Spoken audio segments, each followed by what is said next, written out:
मुल्क के अंदर जो लोग बदमाशी कर रहे हैं, अब वहां बिल्डोजर नहीं चलेगा।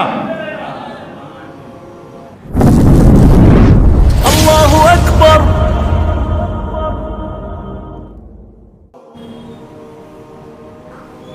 $250 करोड़ मुसलमानों की तर्जुमानी है पूरी दुनिया के। बड़े बड़े मौलवी 10 घंटे तकरीर करके ये बात नहीं बता सकते। शेखुल हदीस 50 साल लगे रहे, उनकी गुफ्तगू में वो मुकाम नहीं आ सकता जो एक शहीद की मां ने कहा है बात को।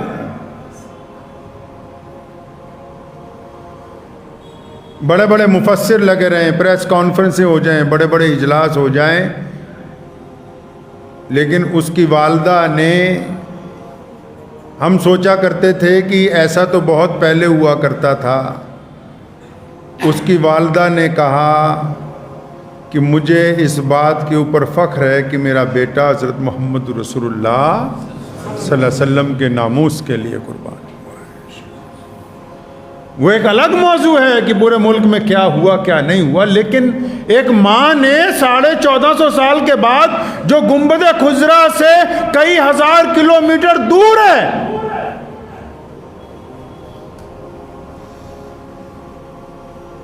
जिसको दुनियावी लिहाज से इस्लाम ने ना कोई मकान दिया, ना कोठी दी, ना बंगला दिया, ना ऐशो इशरत की जिंदगी दी है, घुट्टी में पिलाया गया कि अल्लाह और उसके रसूल सल्लल्लाहु अलैहि वसल्लम की मोहब्बतें ही दुनिया में रहने का महवर हैं। उस घुट्टी का असर है कि आज भी एक माँ जो है वो परेशानी के अंदर, दुख के अंदर, तकलीफ़ के अंदर अगर किसी पर दुरूद भेजती है तो मोहम्मदुर रसूलुल्लाह सल्लल्लाहु अलैहि वसल्लम के साथ है।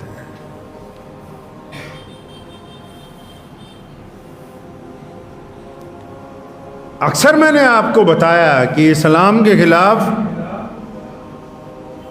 जब कोई बात करता है, हुजूर अकरम सल्लल्लाहु अलैहि वसल्लम के खिलाफ ही क्यों बात करता है? क्योंकि नबी अलैहिस्सलातु वस्सलाम ही दुनिया में ऐसी शख्सियत हैं जो इंसानों में बराबरी की बात करते हैं,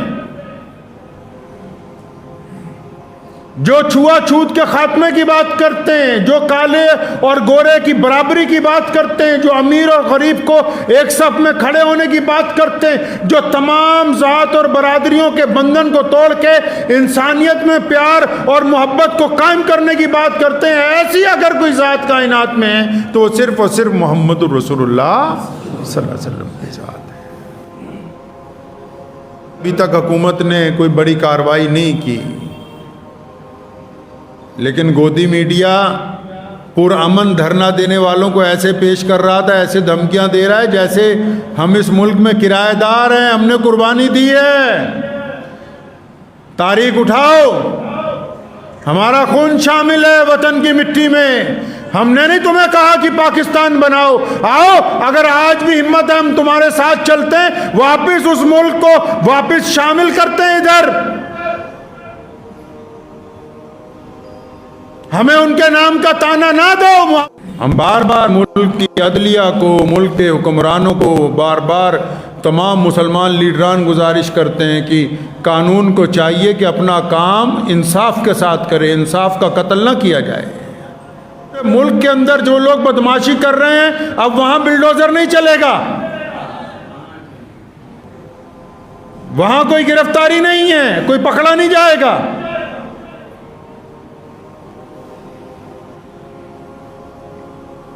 जब तक आप इंसाफ को कायम नहीं करेंगे अमन कायम नहीं होगा, इंसाफ को कायम करेंगे तो अमन कायम होगा, और अमन फिर तमाम अक़वाम के अंदर जाता है, फिर किसी एक के अंदर नहीं जाया करता।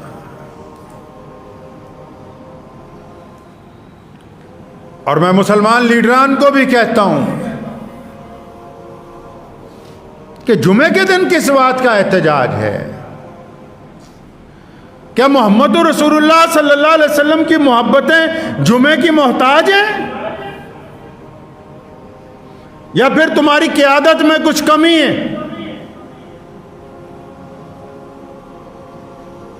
कि बस जो भी ऐलान करेंगे, जो भी एहतजाज करेंगे जुमे वाले दिन ही करेंगे? क्यों भाई, क्या तुम इतने सालों से, पिछले 70 सालों के साथ ये कहते हो कि हम इस कौम के लीडर हैं, हम इस कौम के कायद हैं, तो ये जुमे वाले दिन ही नमाजी सिर्फ तुम्हें नजर आते हैं इस काम के लिए।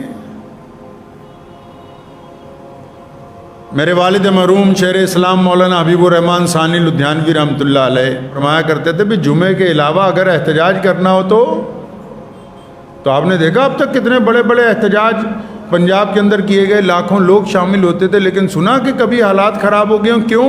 जब कौम का इमाम, कौम का लीडर अपनी कौम के साथ होगा, उनके दरमियान में चल रहा होगा, तो कभी भी हालात नहीं बिगड़ सकते।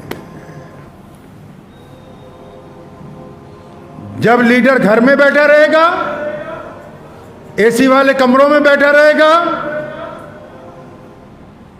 कौम को बेसरो सामानी की हालत में छोड़ देगा, हम किस पे इल्जाम लगा सकते हैं कि फलां ने हम पे जुल्म और ज्यादती कर दी? हमारे तो अपनों ने हमें धोखा दिया है। कि सुप्रीम कोर्ट में रिट दायर कर रहे हैं कि बुलडोजर नहीं चलना चाहिए, वो अब याद आया जब चल गया। मुझे बहुत सारे अंधे मुरीदों ने व्हाट्सएप के ऊपर कहा कि आपने फलां बात गलत कह दी फलां बड़े लोगों के बारे में।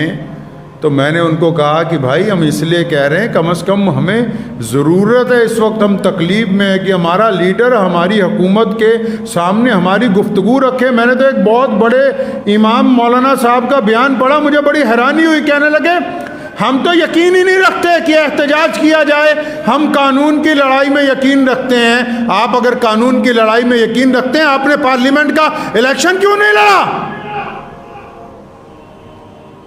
किस कौम को बेवकूफ बनाने की बातें करते हो? जिसने पूरी दुनिया के लिए जिंदगी का लाए अमल तय किया, उनको बेवकूफ बनाने की बातें करते हो। सारी दुनिया को पता है कि कानून अदालत में नहीं बनता, कानून पार्लियामेंट में बनता है। और जब इलेक्शन आता है तुम कहते हो कि हम इलेक्शन नहीं लड़ेंगे, अदालतों में इंसाफ मिला करता है, कानून नहीं बनता। लिख के ले जाओ ये बात मेरी कलम के साथ। एक तरफ दावा है कि हम कानून की लड़ाई लड़ेंगे, दूसरी तरफ जब कानून बनाने वाला इदारा, कानून वाले बनाने का इदारा कौन है जी? कानून पार्लियामेंट में बनता है, कानून विधानसभा में बनता है। और जब उस इदारे का चुनाव होता है, जब वहां बात रखनी होती है, तो आप कहते हैं कि हम इलेक्शन नहीं लड़ेंगे, हम गैर सियासी लोग हैं। तो जिनको अपने नाम पेटेंट करवा लिया जिन मुसलमानों को, मुझे एक साहब कहने लगे बार बार ऐसी बातें क्यों करते हो? मैंने कहा इसलिए क्योंकि 70 सालों में हमारी जो जमात है मजलिस एहरार, हमने रसीद बुक नहीं छापी, कैशियर का ओहदा नहीं है हमारे पास।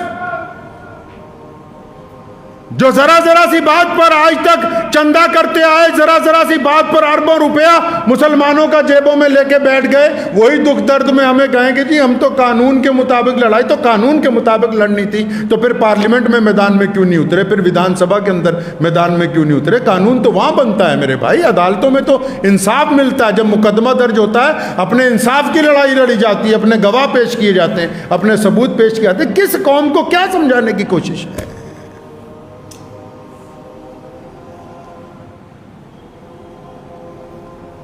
प्यारे नबी हज़रत मोहम्मद रसूलुल्लाह सल्लल्लाहु अलैहि वसल्लम ने हमें अच्छा निज़ाम अता फरमाया। हमने तो दूसरों को बताना था कि बेहतरीन ज़िंदगी कैसी होती है, रसूलुल्लाह सल्लल्लाहु अलैहि वसल्लम का पैगाम कैसा होता है,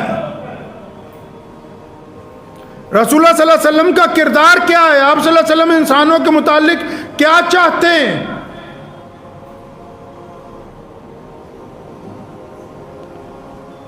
आज भी ज़रूरत है इस बात की। मुसलमान कायदीन को भी कहता हूं कि अगर एहतजाज करना हो, करवाना हो, तो खुद आगे रहा करें, गरीब मुसलमानों को आगे करके उनके डंडे न पड़वाएं।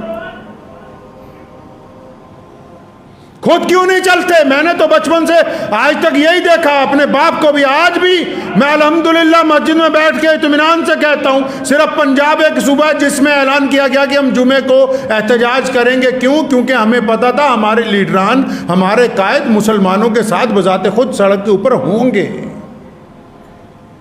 क्योंकि भीड़ का तो कोई दिमाग नहीं होता, दिमाग तो इमाम के पास है, दिमाग तो लीडर के पास है, कायद के पास है, उस इलाके के जिम्मेदार के पास है। वो खुद ही कहे कि अच्छा तुम लोग आगे चले जाओ, मैं पीछे बैठा रहूंगा, तो इसका मतलब वो अपनी कौम के साथ धोखा कर रहा है।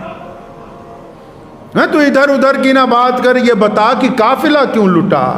मुझे रहजनों से गिला नहीं है, तेरी रहबरी का सवाल है। रहजन तो जो करेंगे कर देंगे। कानून की लड़ाई जीती जा सकती है हक और इंसाफ के साथ। इस मुल्क में जो अदालतों का निज़ाम है, जो जमहूरियत का निज़ाम है, अगर हम पूरी दयानतदारी के साथ हक और इंसाफ के लिए निकलेंगे तो उस लड़ाई में फतेह हासिल हो सकती। लेकिन जिन लोगों को इंसाफ के लिए आगे भेजना है, जिनको हमने अपना नुमाइंदा बनाना है, वो भी तो दयानतदार होने चाहिए। मुझे उम्मीद है कि आपको ये वीडियो पसंद आई होगी।